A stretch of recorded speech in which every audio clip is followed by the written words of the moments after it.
नमस्ते प्रणाम। हम आप लोगों का छोट भाई भतीजा सिंगर सूर्यवली पटेल। और कैसे हैं आप लोग? यहाँ भी रहें, मस्त रहें, व्यस्त रहें।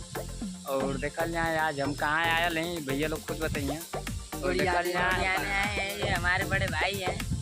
आप इन लोगों देखिए भैया, ये हमारे सिंगर सूर्यवली भैया, हम इनके सपोर्ट दियल जाई, वीडियो देखल जाई, लाइक और दोस्तों लाइक सब्सक्राइब कर दीजिएगा। आप लोग अपन चैनल का नाम बोली, जे चैनल चलाओ तुम भैया। हमारे चैनल का नाम है सौरभ कॉमेडी यूपी 50 जी। और हमारा चैनल किशन गेमर है 7622। और कोई भैया अगर चैनल चलाते हो तो आप बोलिए। नहीं भैया, हम लोग इन्हीं के चैनल में काम करते हैं और आप भी हमारे साथ। और हम लोग देखिए अब जुड़ के हम लोग काम करेंगे और आप लोगों को हर प्रकार का वीडियो देखने को मिलेगा। कॉमेडी से लगाए, मनोरंजन से लगाए, सही ना भैया? मतलब हर प्रकार का। और देखिए क्या नाम बताएं भैया अपने चैनल का? सौरभ कॉमेडी 50।